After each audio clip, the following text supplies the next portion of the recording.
Good day everyone. I'm Gaileen Becerra from Group 3. I'm here to discuss about our topic, which is data modeling concepts.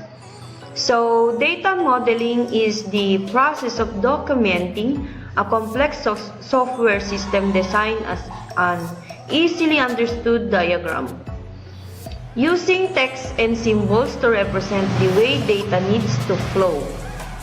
The diagram can be used as a blueprint for the construction of new software or for re-engineering a legacy application. It is the most widely used data model by the software engineers is entity relationship diagram. It addresses the issues and represents all data objects that are entered, stored, transformed, and produced within an application. So, ito'y data modeling concepts in design da nga simple laeng tapno nalaklakada nga maawatan.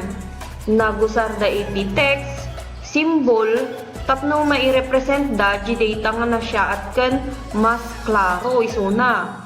Nagusar da ti entity relationship diagram muno ERD nga kunkunata tayo.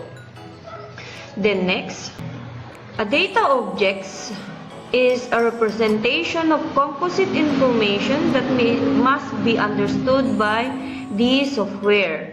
A data object can be an external entity or which is anything that produces or consumes information. A thing which is a report or a display. An occurrence which is a telephone call or event, which is an alarm. A rule, salesperson, an organizational unit or accounting department, a place, which is a warehouse or a structure. So, ni external entity, anything that produce or consumes information kunana. So, informasyon nga clear yan ti data.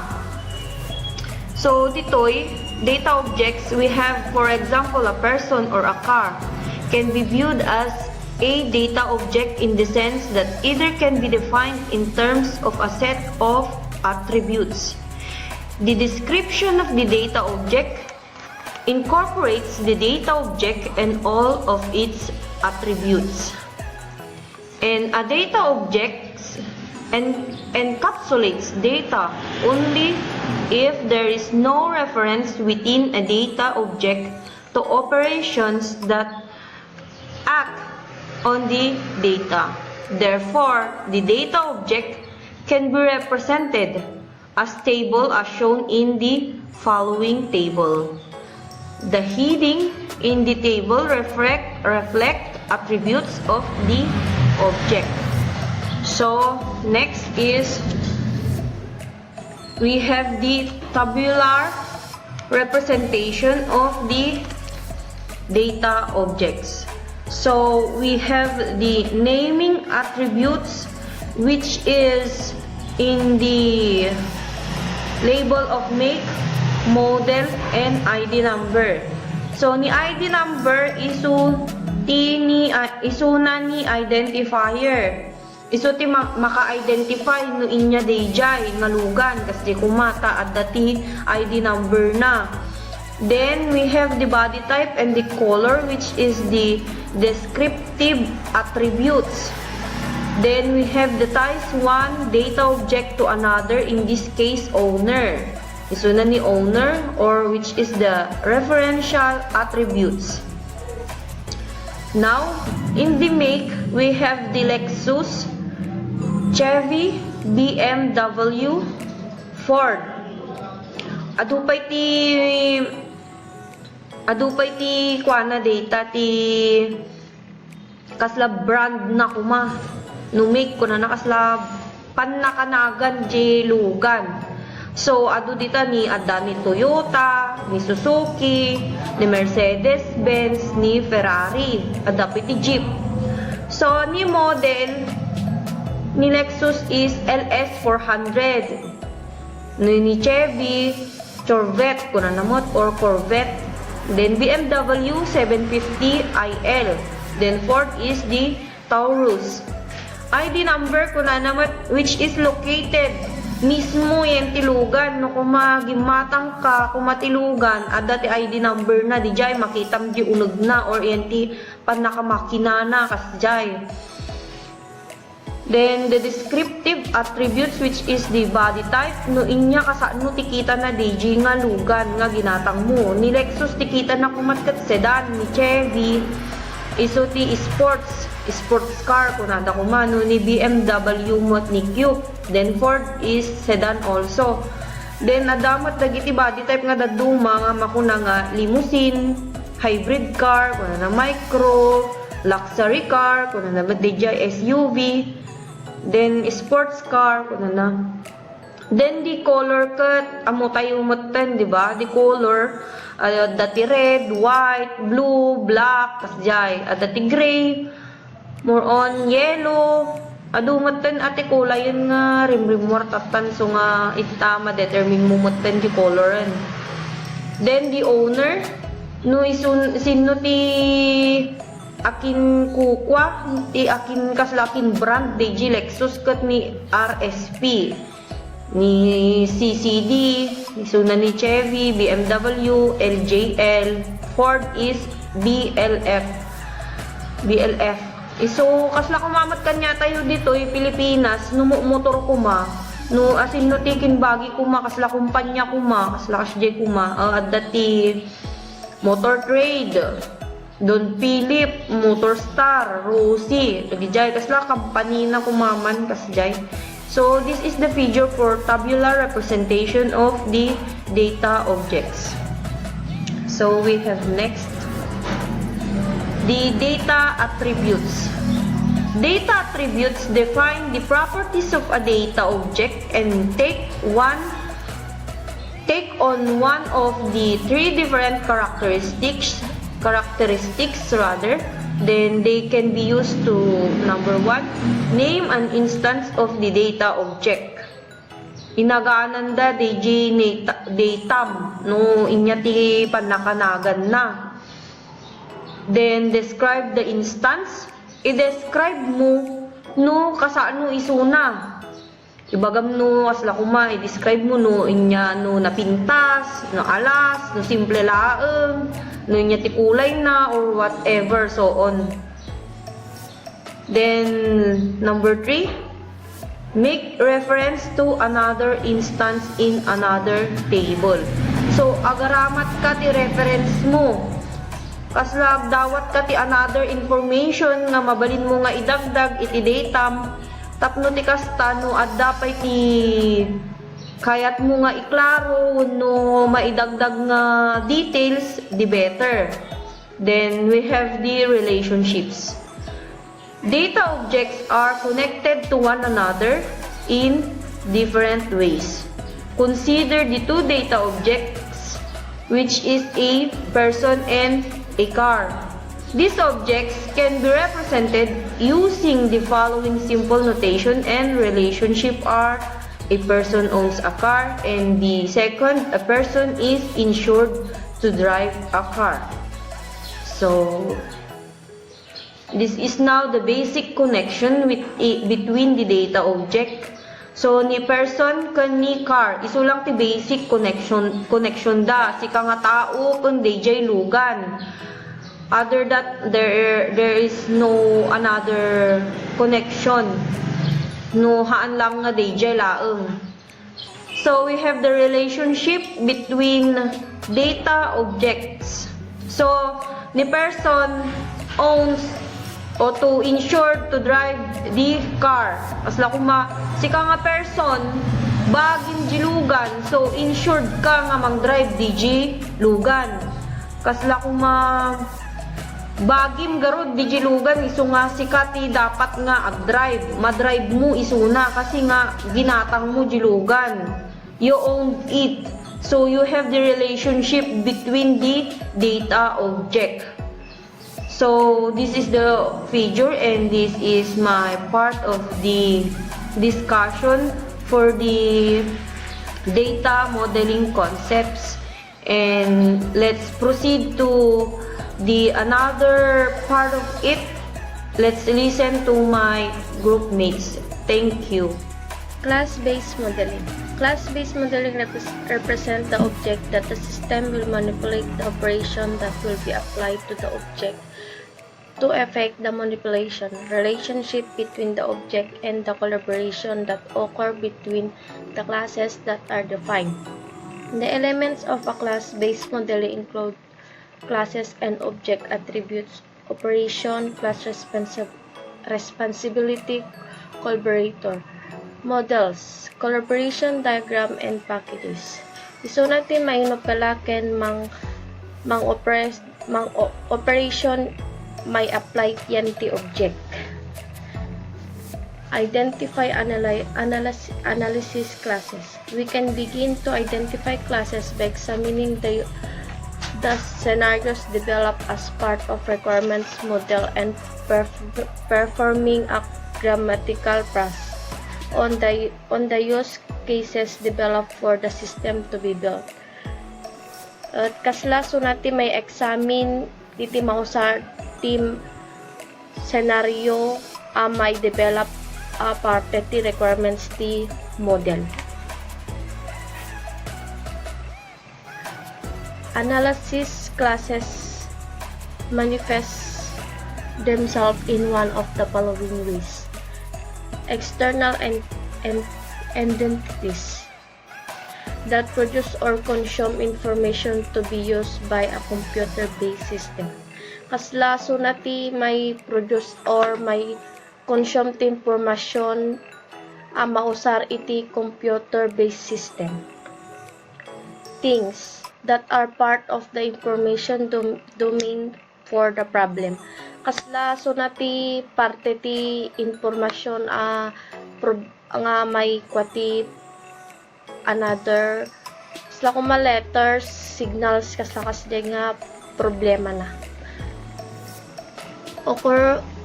Occurrences or events that occur within the context of system operation. Kaslaso nati may kwa iti kaslaso nati may tad iti kasla kuma may focus iti kwa ti context o nga may kwa ti system ken may operasyon. Roles play by people who interact with the system. Kasla kuma ti tattao ket may interact na ginti kwa ayon ti sistema iti kwa ayon ti may operasyon. Organizational units that are relevant to an application. Kaslaso na kumati may kwa inti kasla kuma another nga kwa may kasla kuma application nga kasla kuma may relevant isuna ti sabali nga kwa nga organisasyon inti kasla kwa sa kuma division groups and teams nga may application. Places establish the context of the problem and the overall function of the system. Kasla kuma so natin ma-establish din ti context nga problema iti overall nga may function iti system. Structures that define a class of object or related classes of object. Kasla so na kumati may define din ti klase nga object iti related ti classes ti objects nga importante inti kwa ayan ti may relate din ti classes na. Code and Yordon suggests 6 selection characteristic that should be used as you consider each potential class for inclusion in the analysis model. 1. Retaining information. The potential class will be useful during analysis only if information about it it must be remembered so that the system can function. Kasla so nati potential nga may mausar iti during the analysis nga may salang nga information about the remember nga ayon ti system so nga may function. 2. Needed services. The potential class must have a set of identifiable operations that can change the value of its attributes in some way. Sa sunat ti potential nga klase nga may set iti may identify iti operasyon nga ag value iti value na nga may attributes ti another some way. 3. Multiple attributes. During requirements analysis, the focus should be on major information. A class with a single attribute may in fact be useful during design but is probably better represented as an attribute of another class during the analysis activity. Kasla the requirement na analysis nga may focus ayan ti major nga mas nga importante ken klase ti single attribute may in fact kasla sunati single nga may attribute ti in fact nga kasla may usar iti design nga may representative iti attributes or another class during the analysis in activity. Kasla sunati ti may attribute ti another nga klase nga during the kasla da another activity na nga ma-representative. 4. Common attribute. A set of attributes can be defined for the potential class and this attribute apply to all instances of the classes. Kasla may sunakat may attribute iti kwa may define kasla ko ma-attribute sunat iti define iti kwa potential iti klase nga may apply iti instances of classes. Kasla sunat ti may apply iti kwa ayan ti instances classes. Common operation. A set of operations can be defined for the potential class and this operation apply to all instances of kasla paris da ti common attributes ng operation lang kanya na kaslam sunatig operate ayan ti define din ti potential nga may apply matla ang ti instances.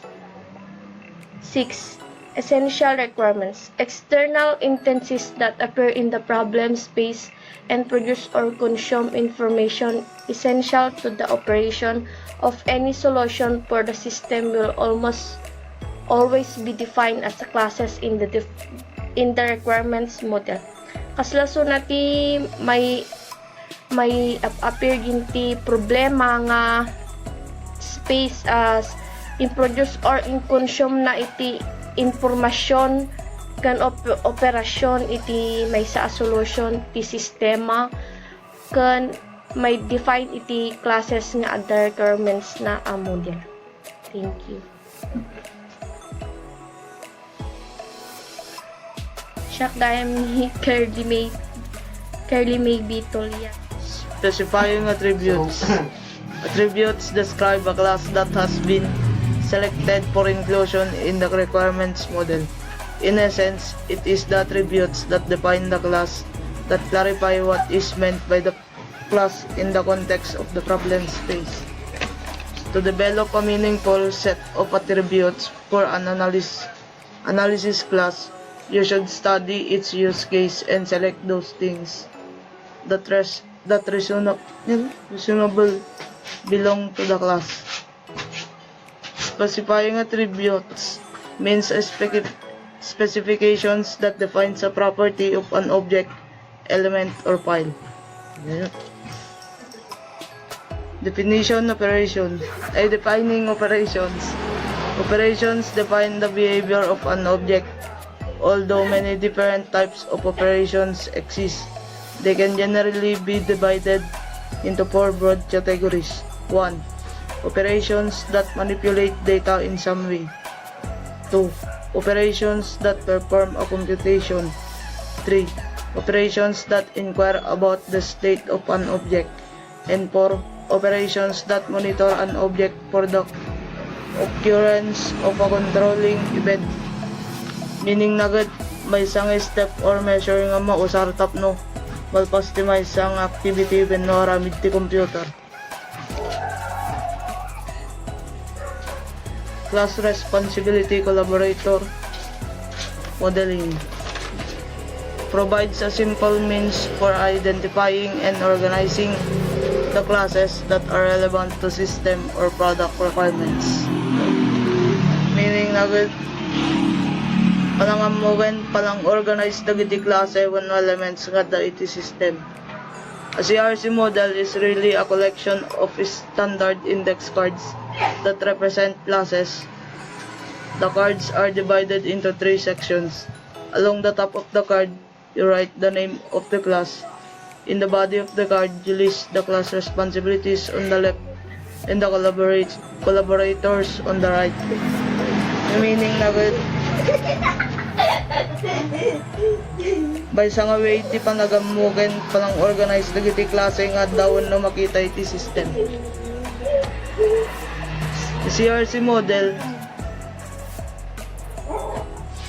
may make use of actual or virtual index cards.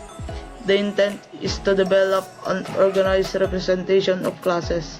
Responsibilities are the attributes and operations that are relevant for the class.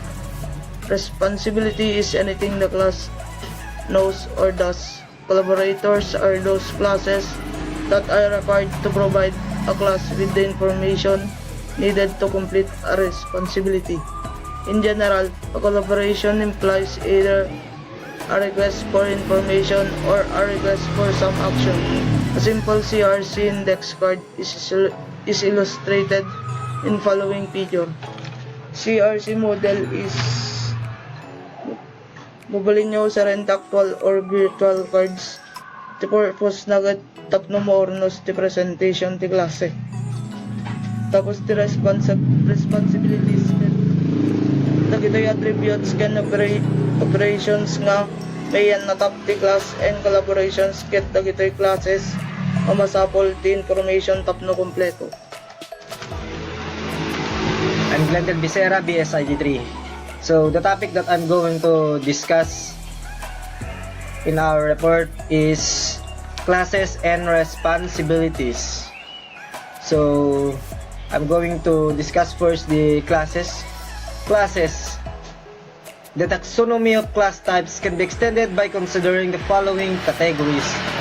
So here's the one: entity classes, also called model or business classes, are extracted directly from the statement of the problem.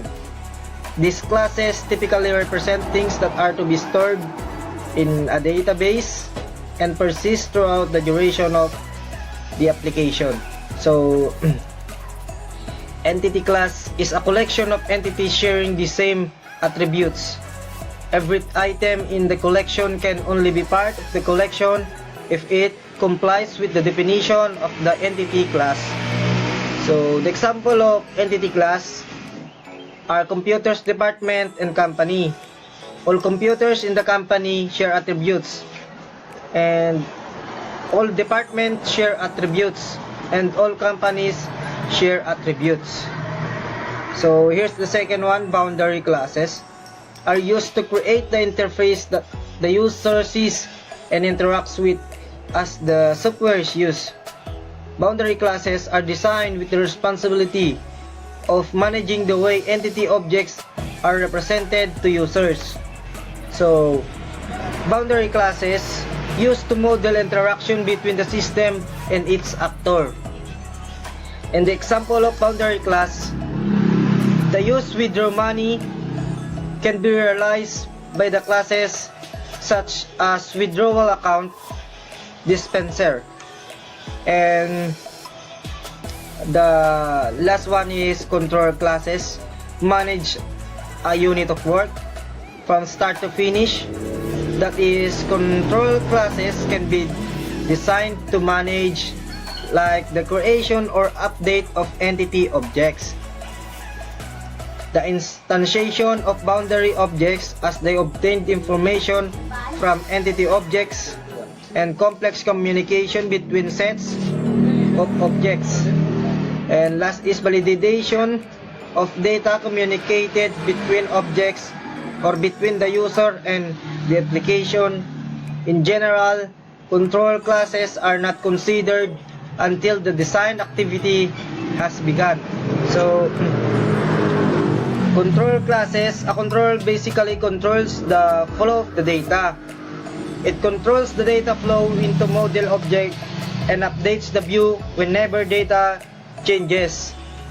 So, controller class contains public methods called action methods, controls, and its action method handles incoming browser requests, retrieves necessary model data, and returns appropriate responses. So that is the classes, and now we're going to discuss the responsibilities. Responsibilities. Wirth, Brock, and her colleagues suggest 5 guidelines for allocating responsibilities to classes. So, number 1 is system intelligence should be distributed across classes to best address the needs of the problem. Every application encompasses a certain degree of intelligence, that is, what the system knows and what it can do. So it tends to require more classes and therefore more development effort. So that was the explanation in this first responsibilities. Second one is each responsibility should be stated as generally as possible. This guideline implies the general responsibilities should reside high in the class hierarchy. So this relates to the allocation of attributes and services for classes in a generalization, specialization structures. So that is number 2. So number 3, information and the behavior related to each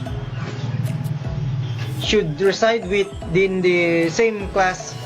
So this achieves the object-oriented principle called encapsulation. Data and the processes that manipulate the data should be packaged as a cohesive unit. So for these responsibilities, I do not have explanation here, so I'm going to number 4. So information about one thing should be localized with a single class, not distributed across multiple classes. A single class should take on the responsibility for storing and manipulating a specific type of information. This responsibility should not, in general, be shared across a number of classes. If information is distributed, software becomes more difficult to maintain and more challenging to test. So, this responsibility should not, in general, be shared across a number of classes. If information distributed software becomes more difficult to maintain and more challenging to test. So that is number 4. So number 5, responsibility should be shared among related classes when appropriate. There are many cases in which a variety of related objects must all exhibit the same behavior at the same time. So this concerns cases when a variety of related objects must all exhibit the same behavior at the same time. For example, it might imply the all classes in a whole part structures might be required to provide a service order to respond to an external event. So that is number 5. So that is the end of my topic in our report. The 5 guidelines for allocating responsibilities suggested by Wirth, Brock, and her colleagues. So that's all. Thank you. This is my report. Archie Papagayo, Group 3. Collaboration. Classes fulfill their responsibilities in one of two ways. A class can use its own operation to manipulate its own attributes, thereby fulfilling a particular responsibility, or a class can collaborate with other classes. When a complete CRC model has been developed, stakeholder can review the model using the following approach. All participants in the review of the CRC model are given subset CRC model index card. Cards that collaborate should be separate. No reviewer should do cards that collaborate.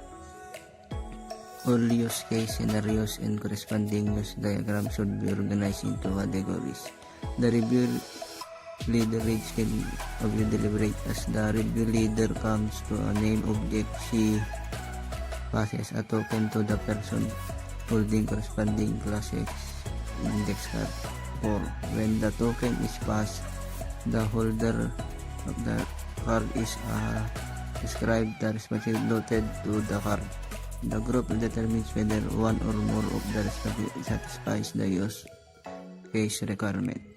If responsibilities and collaboration noted on the cards cannot accommodate the use case modification made to the cards, this include the definition of classes corresponding index card or the specification collaboration. To explain ko ato'y collaboration nga topic ko kat is a working practice whereby individual work together for common purpose to achieve business benefit. The meaning na gamit CRC jay kat cyclic redundancy. Next, association dependencies. An association defines relationship multiplicity. The explanation ko ato kat an association almost always implies that one object has other object as field or property attribute. Tapos naging meaning TUML ay pagaramidan kat unified modeling language. So dagitoy na may example to. Santo datoy last analysis packages. An important part of analysis model categorization, that is various elements of analysis model use cases analysis classes are categorized in manner that package them as grouping called analysis package that is given representative name. Ito yung example na environment, tree, landscape, road, wall, bridge, building, visual effect, scene. Sumarano, roles of the game, roles of movement and constraints on action. Kanto, last, characters, player, protagonist, antagonist, supporting role. Andalata kontrabida kan bida na di characters jay. Ipagaramidan ka requirements, modeling, flow, behavior, patterns, and web apps.